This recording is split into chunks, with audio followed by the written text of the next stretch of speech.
श्री राम जय राम, जय जय राम। श्री राम जय राम, जय जय राम। श्री राम जय राम, जय जय राम।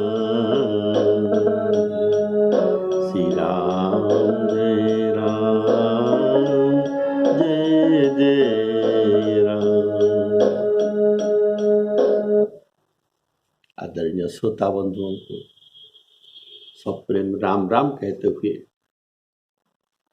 आज का राम कथा शुरू करता हूँ। सप्रेम सुनते रहिए। बोलिए सियावर रामचंद्र की।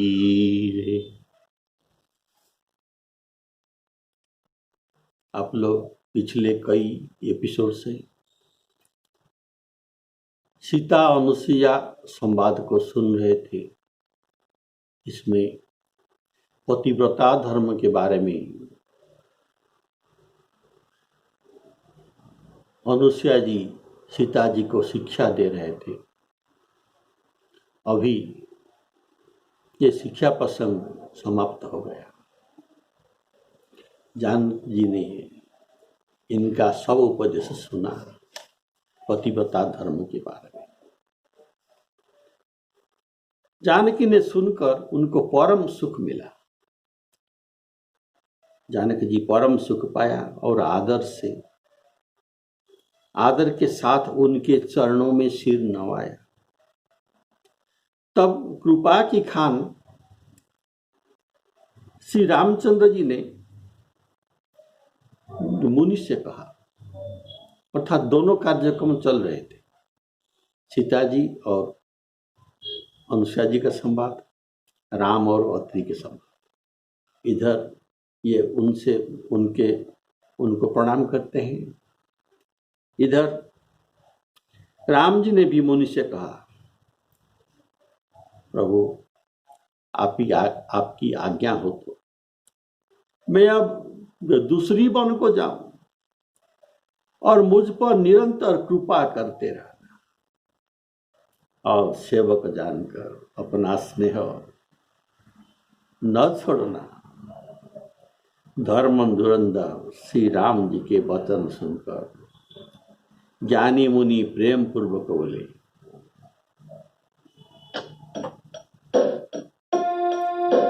सुनी जानकी परम सुख पावा। सुनी जानकी परम सुख पावा, सादरता सु चरण सिर नावा। तब मुनि सन कह कृपा निधाना, आयसु होई जाऊं बन आना। संतत मो पर कृपा करे, सेवक जानी तजेऊ जनी नेहु। धर्म धुरंधर प्रभु के बानी, सुनी सप्रेम बोले मुनि ज्ञानी। श्री राम जय राम, जय जय राम। सुनी जानकी परम सुख पावा। इसका भाव है, सीता जी के मिलते समय अनुसुईया जी सुख पाए थे। आप सुने हैं, ऋषिपति मन सुख अधिकाई, आशीष देई निकट बैठाई। मिलने के समय अनुसुईया जी को विशेष सुख मिलता है और अब विदा होने के समय ये उपदेश सुनकर सीता जी को बहुत सुख मिलता है। अर्थात जे यथा मां प्रपद्यन्ते तांस तथैव भजाम्यहम्। उनको सुख हुआ, सीता जी को और अनुसुईया जी को खुशी हुआ। तो ये खुशी सुख ये परिपूरक है। बोलिए सियावर रामचंद्र की जय। तो इसका ये चरितार्थ हुआ। सादरतासु चरण सिरुनाव, अर्थात मिलते समय प्रणाम और विदा होने समय भी प्रणाम करना चाहिए। इसलिए पहले प्रणाम किया था, अभी भी प्रणाम किया। इस प्रकार से सीता जी की निरभिमानिता सूचित हो रहा है। सीता जी कितना बड़ा है। जासुवंश उपजहि गुण खानी, जिसके अंश से उपजहि विष्णु अगणित लक्ष्मी उमा ब्रह्माणी, जाके अंश से अगणित उमा लक्ष्मी ब्रह्माणी जन्म होते हैं। ऐसा सीता जी प्रभावशाली और जिनके विलोकन देखने मात्र से एक साधारण आदमी भी लोकपाल बन जाता है। आलोक होई विलोकत जासु, तो ऐसे प्रभावशाली ऐश्वर्यशाली सीता जी कितना नम्रता ऋषि पत्नी के आगे दिखाते हैं। तो सती शिरोमणि सीता जी को कौन उपदेश दे सकता? ये तो सती के शिरोमणि है, इनको कौन उपदेश दे सकता है? तो भी सीता जी सुन रहे हैं और मुनि पत्नी अनुसुईया जी कह रहे हैं। सीता जी अत्यंत सादर के साथ सुन रहे हैं और सुनने के बाद भी कृतज्ञता ज्ञापन करते हैं। इसमें हम लोगों को यह उपदेश मिलता है कि ये रामचरितमानस का उपदेश है कि बड़ों का उपदेश निरभिमान होकर प्रेम से सुनना चाहिए, चाहे हम उसे जानते भी क्यों न हो। बोलिए सियावर रामचंद्र की जय। ये हमारे श्रेष्ठ पुरुषों ने आचरण करके दिखाए हैं। श्री राम जी पुरुषों के लिए दिखाए हैं और सीता जी स्त्रियों के लिए दिखाए हैं। कारण इस श्रेष्ठ पुरुषों के आचरण से हम सब इनके आचरण को सीख लेते हैं, उनके अनुसार हम भी कार्य करते हैं। गीता में जो कहा गया है, जत जत आचरते श्रेष्ठ तत्तो देवेत्तरो जनाः, जत जत आचरते श्रेष्ठ तत्तो देवेत्तरो जनाः, सजत प्रणाम प्रमाणं कुरुते लोकस्तदनु वर्तते, लोकस्तदनु वर्तते।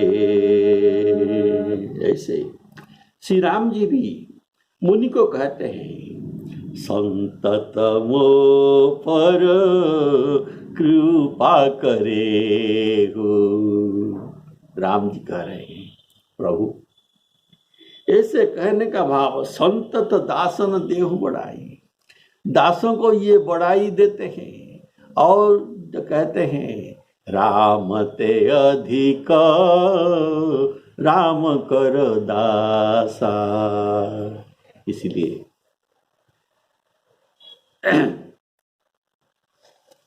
उनको कहते हैं, दासों को बढ़ाई देने के लिए ऐसा भाव प्रकट करते हैं।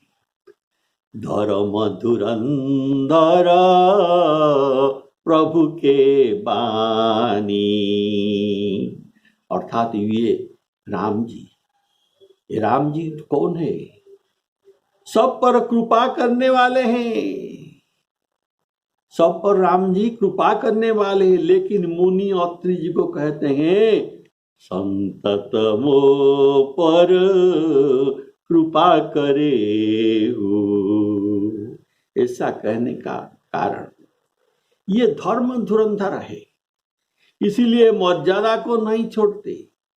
अत्रि जी ब्राह्मण और ऋषि है, वयस्क है, ज्येष्ठ है, और ये स्वयं क्षत्रिय वेश में अवतार लिए हैं, इसीलिए क्षत्रियों का मर्यादा ये रखते हैं। इसी नाते से ये उनके सेवक हैं। क्षत्रिय ब्राह्मण का सेवक होते हैं, इसी संपर्क होता है, तो इसी नाते से इनके ये सेवक है। राम जी हमारे मुनि के सेवक है। बोलिए श्यावर रामचंद्र की जय। इसमें उपदेश मिलता है, जो धर्म धुरंधर अर्थात धर्म का रक्षक बनते हैं, पहले उनको धर्म का पालन करके दूसरों को उपदेश देना चाहिए। लेकिन आजकल पर को उपदेश, दूसरों को उपदेश देने वाले लोग बहुत हैं, लेकिन वे स्वयं आचरण नहीं करते। गोस्वामी जी लिखते हैं पर उपदेश कुशल बहु तेरे। बहुत संख्या लोग हैं पर को उपदेश देने वाले। पर उपदेश कुशल बहु तेरे, जे आचरण करने वाला लोग नर न घनेरे। इस लोग न घनेरे बहुत नहीं है, थोड़ा बहुत कम है आचरण करने वाले। ब्रह्मा, शिव और सनकादि सब ये सब तत्ववेत्ता परमार्थवादियों ने जिन प्रभु श्री राम जी की कृपा को चाहते हैं, अभी ये मुनि कहते हैं हे राम, आप उस निष्काम पुरुषों के भी प्रिय है। निष्काम पुरुष कौन है? ब्रह्मा, शिव और सनकादि सभी ये तत्ववेत्ता ज्ञानी निष्काम पुरुषों के आप प्रिय है, और आप दीन के बंधु भगवान है।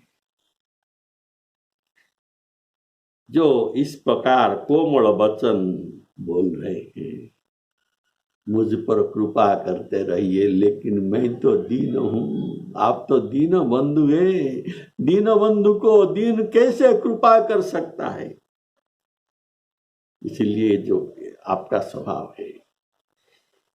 अब मैं लक्ष्मण जी का चतुराई समझ गई, जिन्होंने सब देवताओं को छोड़कर आपको क्यों भजते हैं, जिसके समान अत्यंत बड़ा और कोई नहीं है। राम जी से बड़ा कोई है क्या? कोई नहीं है। और उनका शील भला ऐसे क्यों न होगा?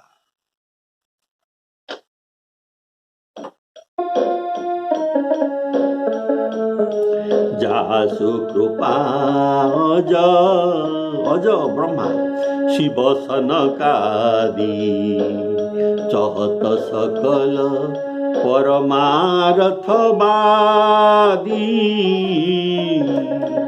ते तुम राम काम प्यारे। दीनबंधु मृदु वचन उचारे।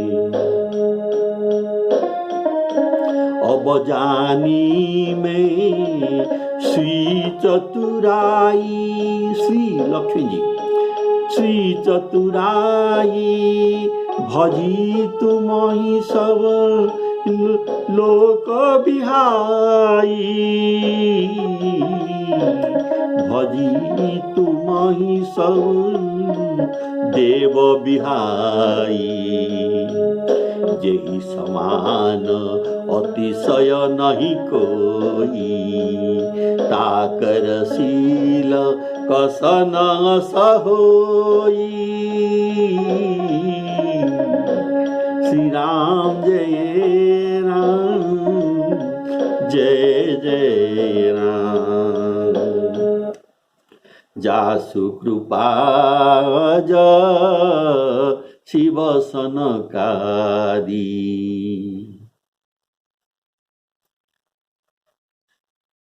जिनके कृपा शिव ब्रह्मा और सनकादि चाहते हैं, जिन राम जी की कृपा, ये सब वाक्य आप सुनिए। ब्रह्मा जी कहते हैं, हे प्रभु अवदीन दयाल दया करिए। ब्रह्मा जी कहते हैं, हे प्रभु मुझ पर दया करिए, आप दीन दयाल है। अवदीन दयाल दया करिए, मति मोरी विभेद करी हरिए। शिव जी कहते हैं, माम भीरक्षय रघुकुल नायक, धृत वर चाप रुचिर कर सायक। श्री राम जय राम, जय जय। सनकादि मुनि कहते हैं, हे प्रभु परमानंद कृपायतन, मन परिपूर्ण काम। हमें प्रेम भक्ति दीजिए, प्रेम भगति अनपायनी, देहु हमहि श्री राम। नारद कहते हैं, प्रभु माम बलोकय पंकज लोचन, कृपा विलोकनी सोच विमोचन। श्री राम जय जय जय राम।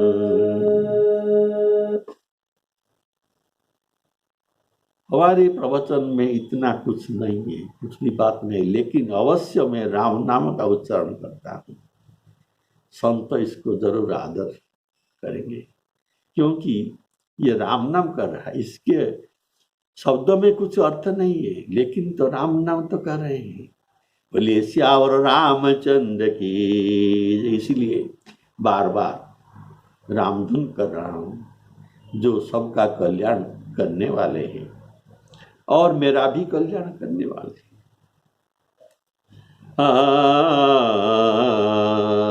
ते तुम राम अकाम प्यारे, इसका भाव है।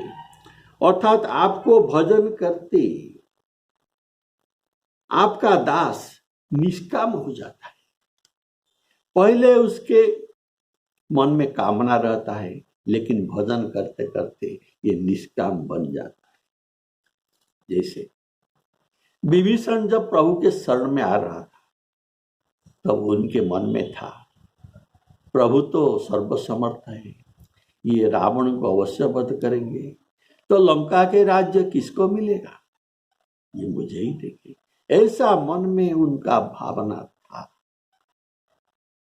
और ये प्रभु के पास तो ये इनका मन का भावना प्रभु अंतर्यामी तुरंत पकड़ लिए, और जब ये भगवान से मिलते हैं, तुरंत भगवान उनको संबोधन क्या करते हैं, कहु लंकेश सहित परिवारा, कुशल कुठार वास तुम्हारा। बातों बातों में पहले मिलने से पहले शब्द में इनको लंकेश संबोधन करके करते हैं। तो विभीषण को भी ये बात पता लग गया, प्रभु अंतर्यामी ये मेरे मन के बात ये पकड़ लिए। और अब ये कहते हैं प्रभु मेरे मन में कुछ वासना था, लेकिन आपका प्रेम नदी में ये वासना सब बह गया। अभी मेरे पास कोई वासना नहीं है, कोई कामना नहीं है, मैं अभी निष्काम हूं। उरकछु प्रथम वासना रही, उरकछु प्रथम वासना रही, प्रभु पद प्रीति सरित सोबही। अब मुझे ये सब कुछ नहीं चाहिए, मुझे आपका भक्ति चाहिए। लेकिन प्रभु ने कहा ठीक है तुमको भक्ति दे दिया, लेकिन मेरे मन में वासना है तुमको लंका का राज्य अभिषेक तुमको कराना है। इसीलिए लक्ष्मण बाण लक्ष्मण एवमस्तु तब कही भवानी।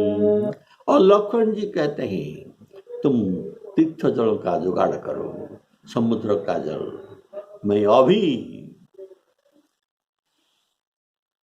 विभीषण को राज्याभिषेक करूंगा। ये मेरे मन में कामना है, उनके मन में कोई कामना नहीं, लेकिन मेरे मन में कामना है। बोलिए श्यावर रामचंद्र की। तो जो दूसरों को कामना पूरा करते हैं, जिनको भजते भजते लोग निष्काम हो जाते हैं, इसी प्रभु राम के पास भी कामना होता है। मुनि सोचते हैं आपके पास ऐसा कौन सा कामना है जो आप मेरे कृपा चाहते हैं। बोलिए श्यावर रामचंद्र की। अब जानी में श्री चतुराई, अर्थात पहले मैंने सुना था पर समझ नहीं था, मेरे समझ में नहीं आया था, लेकिन अब समझ में आ गया। क्यों लक्ष्मण जी सब देवताओं को छोड़कर आपके गले में वर्णमाला दिया, जयमाला पहनाए? इसका कारण है ये, ऐसा शील स्वभाव और किसके पास नहीं हो। जेहि समान अति सय नहीं कोई। गीता में आप सुने न तत्समस्त अभ्यधिक कुतन्यो लोकोत्रयेपि अप्रतिमा प्रभाव तस्मात् प्रणम्य प्रणिधाय काय प्रसादये तं हमी समेढ्यम्। तो भगवान के समान और कोई नहीं है, इनसे अधिक और कोई नहीं हो सकता। तो इसीलिए मुनि कह रहे हैं जय समान अतिशय नहीं कोई।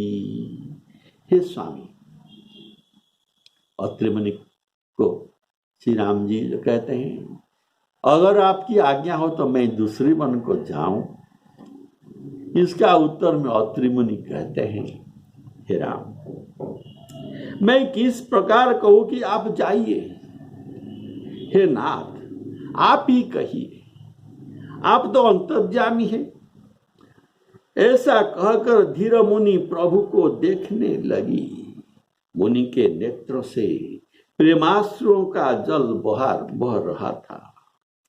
अभी राम जी वहां से विदाई होने वाले हैं, इसीलिए प्रेम का जल बह रहा था और मुनि उनको प्रेम से देख रहे थे। उनके शरीर पुलकित था। मुनि अत्यंत प्रेम से पूर्ण है और नेत्र को श्री राम जी के मुखकमलों में लगाए हुए हैं। सियावर रामचंद्र की जय। अत्रि मुनि विचार कर रहे हैं कि मैंने ऐसे कौन सा जप तप पुण्य किया था जिसके कारण मन ज्ञान गुण और इंद्रियों से परे प्रभु के मैं दर्शन पाया। शास्त्र संत सब कहते हैं धर्म योग और धर्म और योग के द्वारा मनुष्य अनुपम भक्ति को पाता है। श्री रघुवीर के पवित्र चरित्र को तुलसीदास रात दिन गाते हैं। बोलिए सियावर रामचंद्र की जय।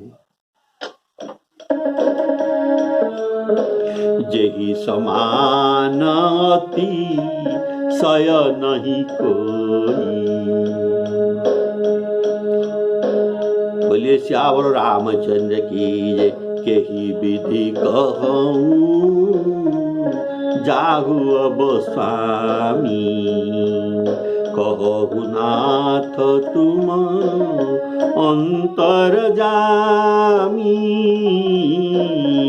अस कही प्रभु बिलोकी मुनि धीरा। लोचन जल बह पुलक शरीरा।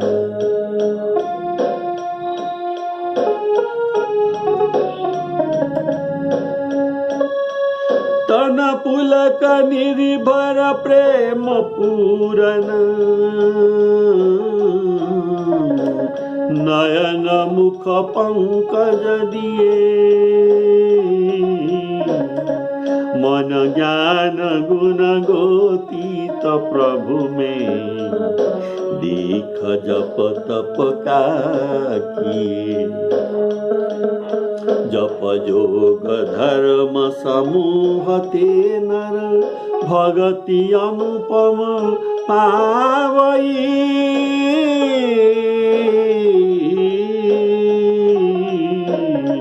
रघुवीर चरित पुनीत निशिदिन।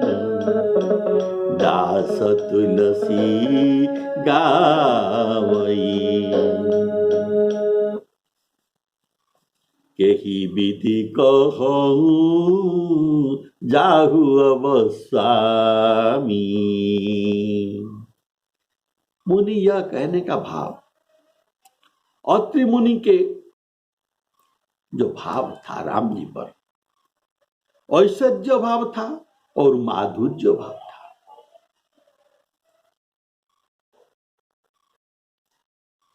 तो ऐश्वर्य भाव में ये कहते हैं कैसे कहूं आप वन में जाओ। कैसे कहूं आप तो सर्वत्र है। आप तो सर्वत्र है। जहाँ न हो तुम देहु कहीं। ऐसे जगह नहीं जहां आप नहीं है। इसीलिए आप कहिए आप कहाँ नहीं है तब मैं कहूंगा तुम बन को जाओ। जहाँ न हो तुम देहु कहीं। तुम ही दिखाओ ठाऊं। ठाऊं स्थान अर्थात एक स्थान से दूसरे स्थान को जाने को जो कहने में अगर मैं कहूँगा आप यहाँ से उधर जाइए। अगर मैं ऐसा जो कहूँगा तो आप यहाँ है उधर नहीं है। आप यहाँ है और उधर नहीं है। अर्थात आप एक देशीय है। आप अभी एक देश अर्थात यहाँ विद्यमान है। आप वहां नहीं है तो आपके ये एक देशीय दोष लगता है। अगर मैं कहूं वहां जाओ तो आपको ऐसा कहने से मेरे लिए दोष लगता है। कैसा दोष? ना एक देशीय दोष। राम सर्वत्र नहीं, ये एक देश में है। और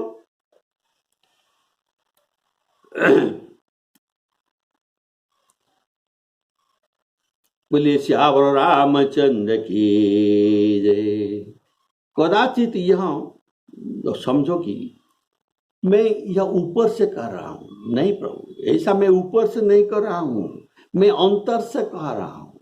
आप तो अंतर्यामी है, आप यह भी समझ सकते हैं। आप मन के बात को अवश्य जान जाएंगे। ये था ऐश्वर्य भाव, भगवान के राम जी पर भगवान भाव। और माधुर्य भाव, माधुर्य भाव क्या है? पिता अपने पुत्र के प्रति माधुर्य भाव, माता अपने पुत्र के प्रति माधुर्य भाव। ये जो माधुर्य भाव है, ऐसा भी भाव मुनि अत्रि के राम जी पर भी है। ये कहते हैं, तो माधुर्य क्या है? यह कैसे कहें कि मुझको अनाथ करके आप दूसरे जगह जाइए। मुझे तो बड़ा अच्छा लगता है, अब आप हम सनाथ हो गए, आप अनाथ के नाथ हैं, तो कैसे आपके कहूं आप चले जाइए दूसरी जगह? ये मैं नहीं कह सकता। जैसे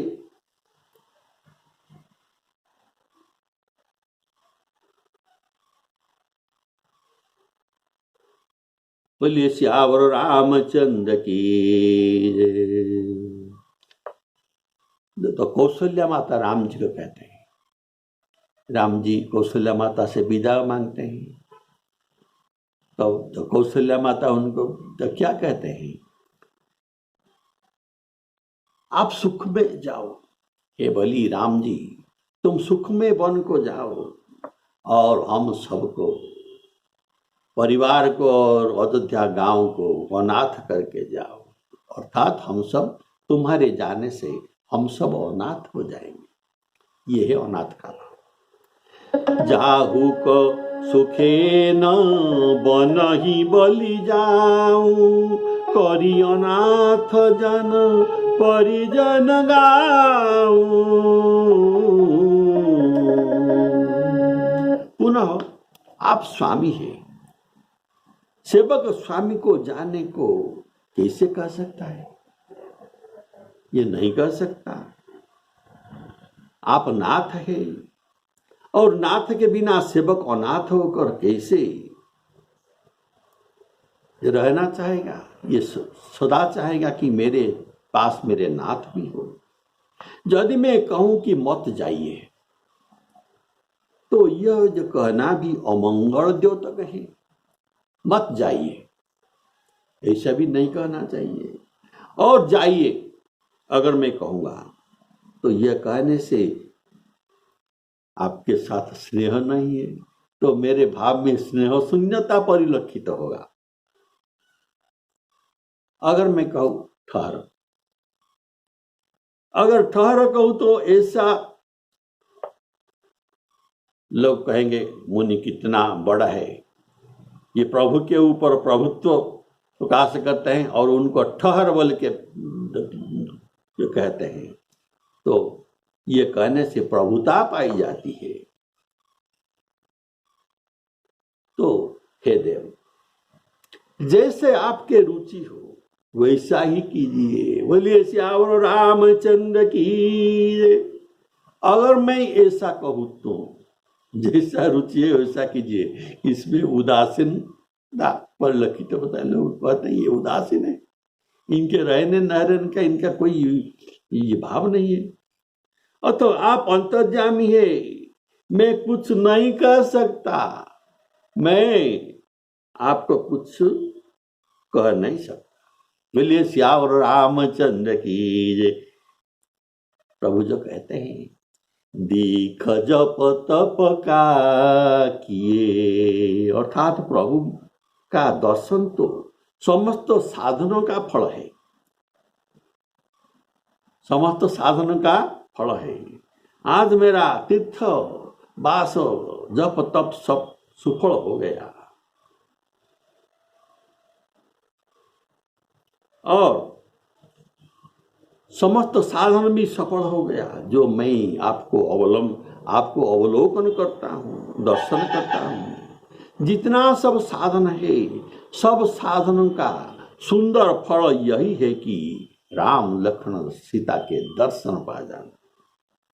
बोलिए श्यावर रामचंद्र की जय। आज सुफल तप तीरथ त्यागु, आज सुफल जप जोग विरागु, सुफल सकल सब शुभ साधन साजु, राम तुम ही अब लोकत आजु। सब साधन कर सुफल सुहावा, लखन राम सिय दर्शन पावा। मुनि कहते हैं, पर मैंने कौन जप तप आदि साधन किए? मैंने तो कुछ भी नहीं किया, कुछ भी नहीं किया। क्यों कह रहे हैं? कुछ तो किया है, बहुत कुछ किया है। तो ऐसे क्यों कहते हैं?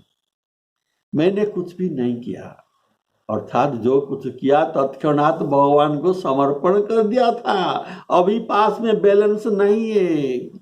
कायेन वाचा मनसेन्द्रियेवा बुद्ध्यात्मना वा प्रकृति स्वभावात् करोमि यज्जत् सकल परस्मै सीतारामायति समर्पयामि। सब कुछ समर्पण के देते।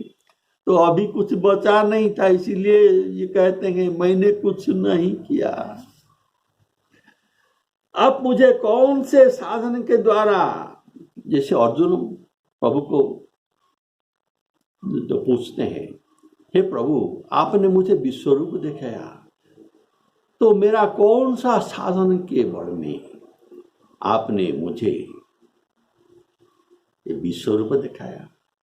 भगवान कहते हैं, न वेद यज्ञाधयनन्य दाने न च क्रियाभि न तपोभिरुग्रैः एवं रूपं सख्यं अहं नृलोके दृष्ट्वा तदन्येन कुरु प्रवीर। मुझे यज्ञ दान तप न वेद पाठ किसी में भी कोई पाए तो नहीं पा सकता। तो अर्जुन ने पूछा, तो मैंने कैसे आपको दर्शन किया? भगवान कहते हैं, भक्त्यास्त्वनन्या सख्यं अहमेवो विधर्जुन ज्ञातुं द्रष्टुं च तत्त्वेन प्रवेष्टुं च परन्तप। बोलिए श्यावर रामचंद्र की। तो श्री रामचंद्र जी का सुंदर जस, कली के पापों का नाशक, मन को दमन करने वाला और सब सुखों की जड़ है, जो इसे सादर सुनते हैं उन पर श्री राम जी प्रसन्न रहते हैं। यह कठिन कलिकाल पापों का खजाना है, इसमें न तो धर्म है, न ज्ञान, न योग, न जप ही। इसमें तो जो सकल भरोसा त्याग करी सर्वधर्मान परित्यज्य, जो श्री राम जी का भजन करते हैं वे ही चतुर नर है। इसका भाव आप अगले एपिसोड में सुनेंगे। बोलिए श्यावर रामचंद्र की जय। श्री सीताराम अर्पणमस्तु।